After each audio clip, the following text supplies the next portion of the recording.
Tonight, he was dubbed the crypto king of Canada. Now he's facing allegations of fraud. There's north of 160 people, north of $35 million. Flashy cars, expensive homes, the 23-year-old GTA man who was living the high life while allegedly duping investors out of tens of millions of dollars. Plus, I am running for re-election so that I can see this through. There's nothing new. He doesn't have any plans. John Tory says he's committed to building more public transit if re-elected as mayor, but some are weary, saying they are the same promises he's made in the past. And people of Iran are crying. This is their scream that should be heard. Across the world, including here in Toronto, protesters are rising up to demand change in the wake of an Iranian woman who died in police custody after being accused of not wearing her hijab properly. Good evening, I'm Kelda Yoon. He was Canada's self-professed crypto king who promised investors large weekly returns from his company.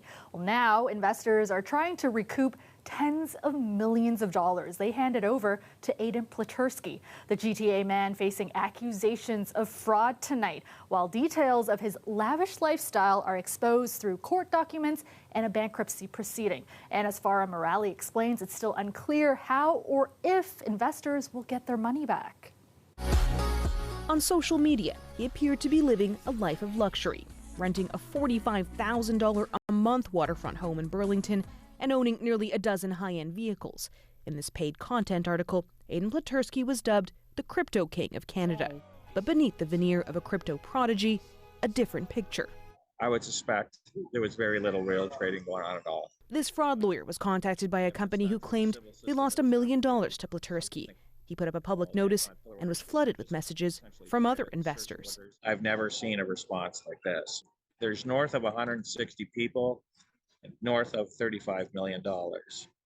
And given the amount of cash that we have seen from various people that have contacted us, cash that people are investing, I suspect there's quite a few other people. Groot says clients were told their money was being put into a foreign exchange or crypto trading platform and promised huge weekly returns that didn't materialize for many like Diane Moore.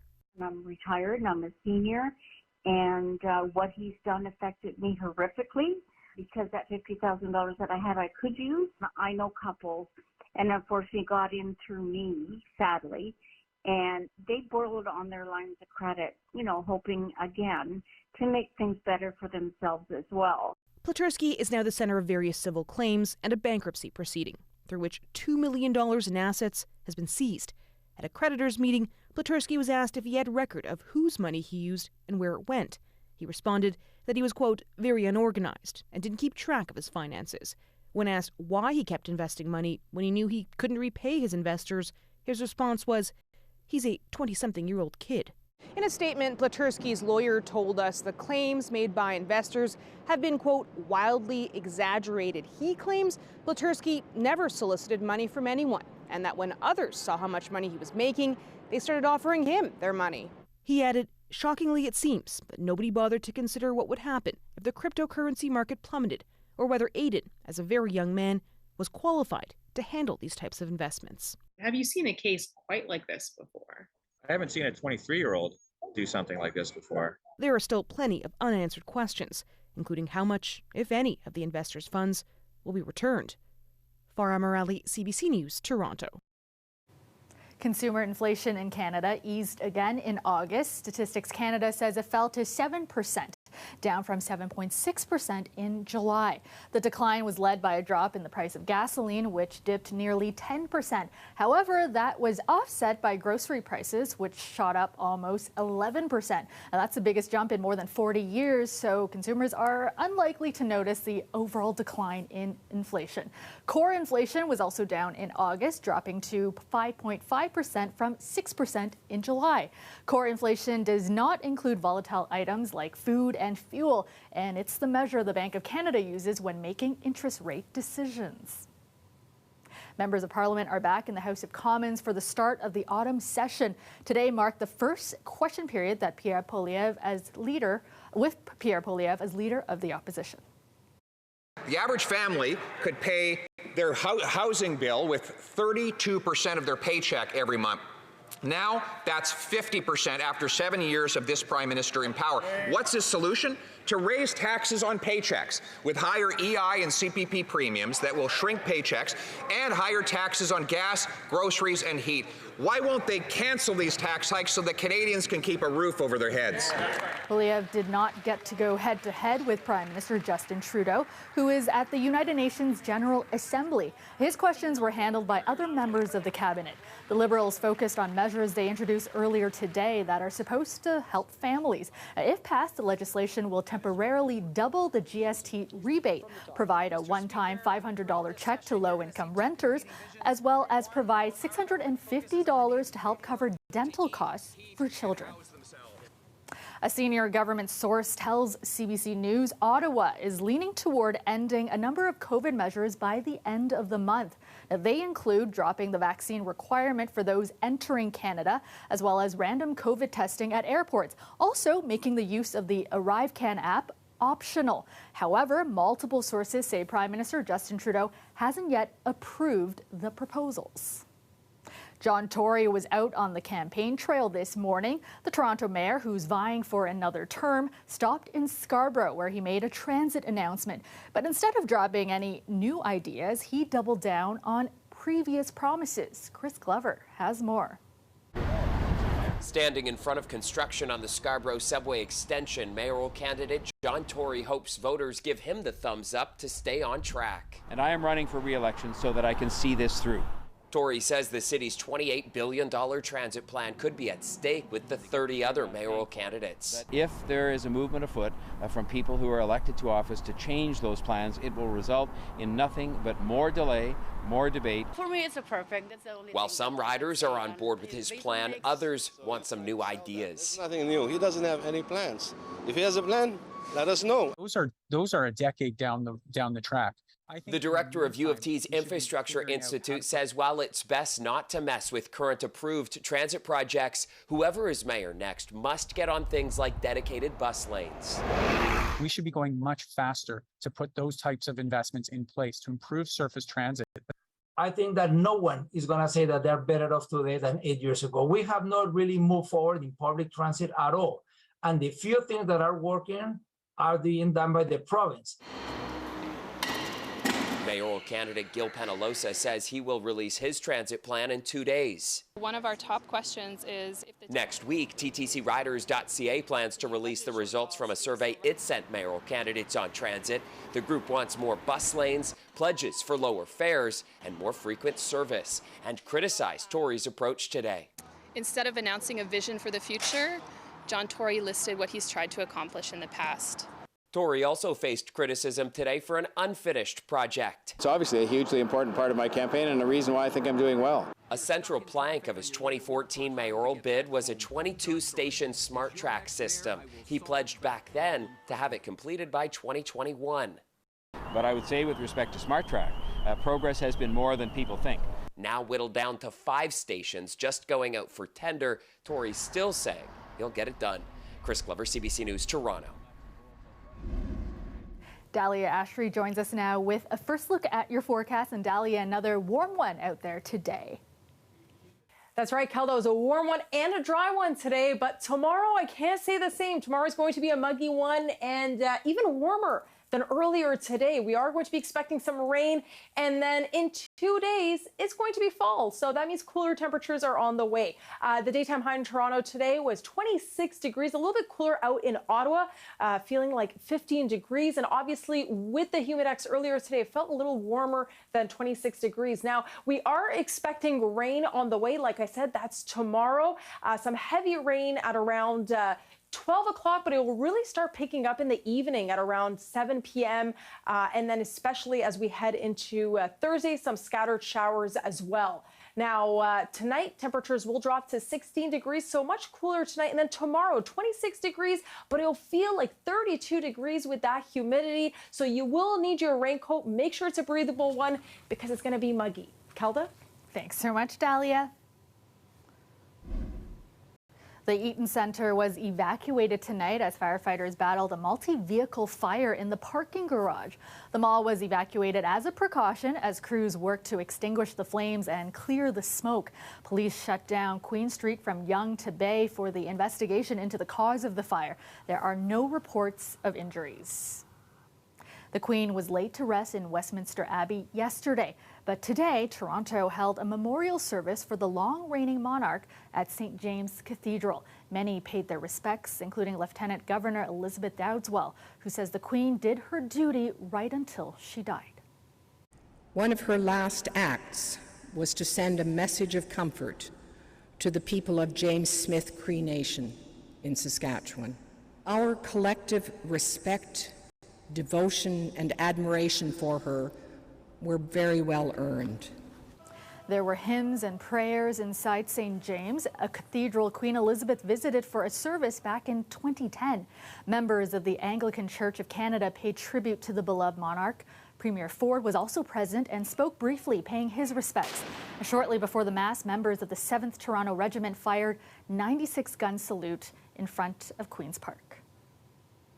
Family and friends of murdered Toronto police officer Andrew Hong gathered today for a visitation for the slain officer. Tomorrow, hundreds of police will gather for his funeral. A funeral procession will transport Constable Hong from the Kane Jarrett Funeral Home in Thornhill tomorrow morning. It's expected to get underway around 9:25 a.m. and will make its way along Yonge Street, Highway 407, Highway 27, Steeles, and then Martin Grove Road. The service will take place beginning at noon at the Toronto Congress Centre on Dixon Road. Police say roads around the centre, including Martin Grove, Belfield, Highway 409 East and West ramps to Martin Grove, and the 401 West ramp to Martin Grove will be closed starting around 6:30 a.m. tomorrow. The death of an Iranian woman in police custody has sparked protests, not just in Tehran, but around the world, including here in Toronto. A 22-year-old Mahsa Amini was arrested by Iran's morality police last week, accused of not wearing her hijab properly. She died days later, with some claiming she was beaten. As Ali Chiasson reports, the UN is now calling for an investigation into her death as outrage continues to spread. I want to defend our life, you know. We don't have any right in Iran. I am here to be a voice of her. These people are all collectively raising their voice, condemning the death of 22-year-old Mahsa Amini and calling for action. To raise awareness of her unjust death and to convey a message to the world that Iranians' voices needs to be heard. Amini was in the capital city of Tehran when she was apprehended by the country's so-called morality police. Citing she was improperly wearing her hijab, she was taken into custody on September 13th. This is where she collapsed, was then taken to hospital, and died 3 days later.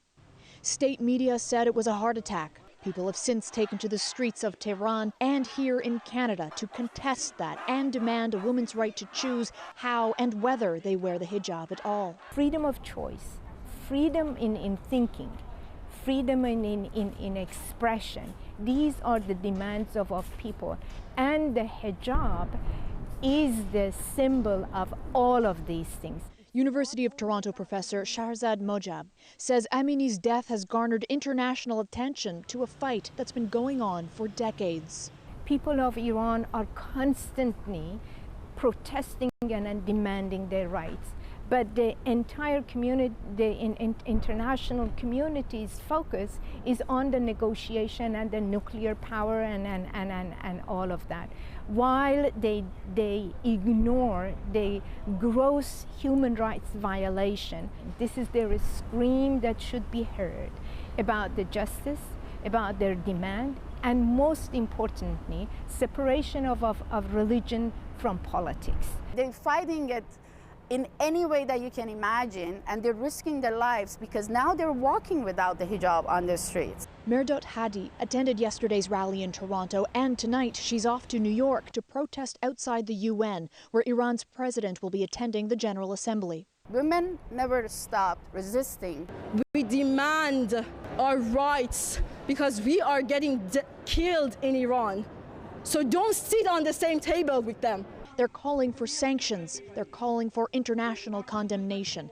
Today, outside the UN, our government called for this. A full and complete investigation into the regime's actions, and we deserve explanations. Ali Chiasson, CBC News, Toronto. Welcome back. Police have charged the suspect in a fatal stabbing inside a Canadian Tire in Mississauga yesterday. A 26-year-old male, Sharanjeet Singh from Mississauga, has been charged with first-degree murder.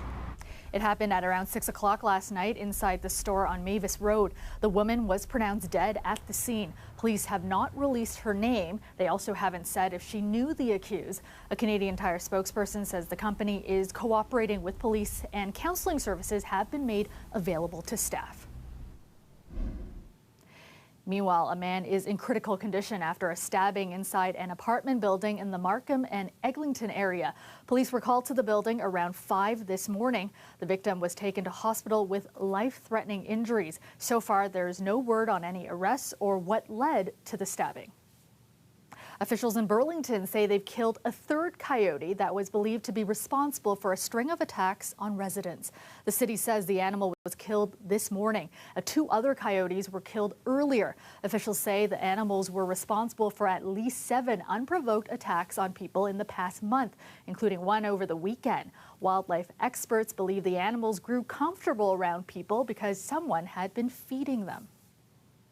The Toronto Maple Leafs are gearing up for the new season, which is just around the corner. A training camp begins tomorrow, and today the team announcing a new partnership with the Dairy Farmers of Ontario, a deal that will see the team sporting a sponsored patch on their jerseys for the first time ever. Tyler Cheese has more on how fans are reacting. This season, Leafs players will be sporting jerseys featuring a patch that spells out the word milk. I think it's brutal. I think they make enough money anyways, and they're like defacing the jersey. I think you got to keep the clean cut, get rid of the ads for sure. It's all part of a new partnership with the Dairy Farmers of Ontario meant to promote a healthy, active lifestyle. While some have been swift to condemn the new patch, not everyone is against it. Honestly, I like the new jersey style, and it was awesome.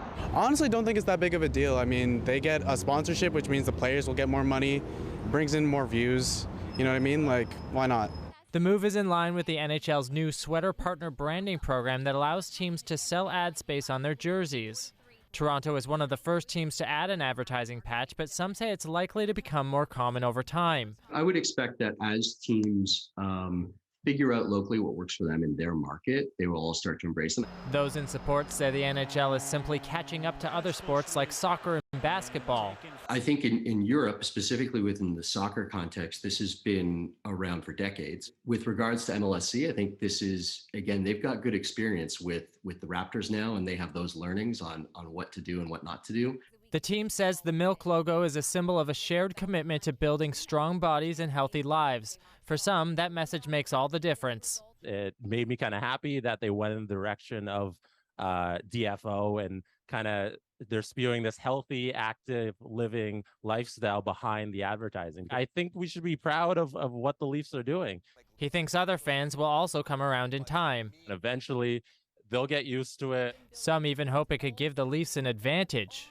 It can be a good luck for them. The team will debut the new jerseys at a preseason doubleheader against Ottawa on Saturday. Tyler Cheese, CBC News, Toronto. And you are looking at a live shot of the Toronto skyline. There were a few clouds earlier this evening, but that has mostly cleared. Currently, it is 20 degrees in the city.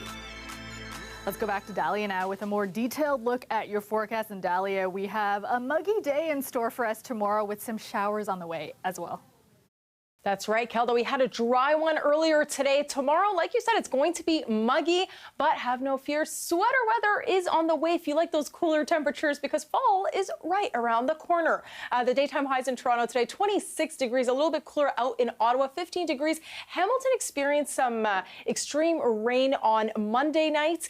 We're going to experience some heavy rainfall tomorrow, so scattered showers on your commute to work, so make sure you have an umbrella and a raincoat, and then by the evening it'll pick up and it will be about 34 degrees tomorrow, and it's going to be a windy one as well, so factoring in that wind tomorrow on your way to work, it's going to be quite windy. Winds are going to be gusting up to 27 kilometers an hour, and it should be increasing as well later on in the afternoon. Around 3 o'clock it'll be 33 kilometers an hour, so heavy winds tomorrow afternoon, and it'll start to decrease as we head into Thursday, and then it'll pick up again Thursday at around 7 a.m., 36 kilometers an hour. But again, tomorrow, it's going to be humid, it's going to be windy, and it's going to be raining as well. So you will need your raincoat and just get ready for that wind. Tonight, temperatures will drop to 16 degrees, a little bit cooler out in Oshawa and Markham.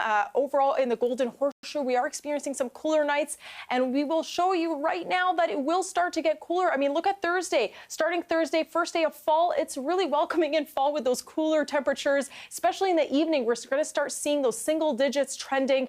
And then Thursday during the day as well, it will be 14 degrees. Tomorrow, though, it'll feel like 32 despite that rain and that mugginess. And then Friday and Saturday, we get a bit of a break, windy conditions and a dry day.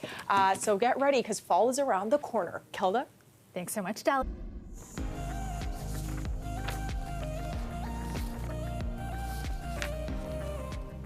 Finally tonight, a group planted 500 trees at Sunnybrook Hospital today to honor Ontario's healthcare workers. Trees are nature's breathing machine, and they are so easy to be blind to. And so it's fitting that we plant them in honor of those who have fought against illness that is known to attack our respiratory system. This is just the start. Trees for Life is in charge of the campaign called Trees for Health Ontario. They hope to plant one tree for every Ontarian working in healthcare, starting with the 500 planted today. Trees for Life also started Highway for Heroes, a mission to plant 2 million trees between Trenton and Toronto, honoring each person who has served in the Canadian Forces. The group says its mission is to create a healthier, happier Canada by planting native trees where people live and work. And that is our show for you tonight. Thank you so much for watching. Dwight Drummond has your next local newscast tomorrow at 6, and I will see you back here tomorrow night at 11. Have a great night, everyone.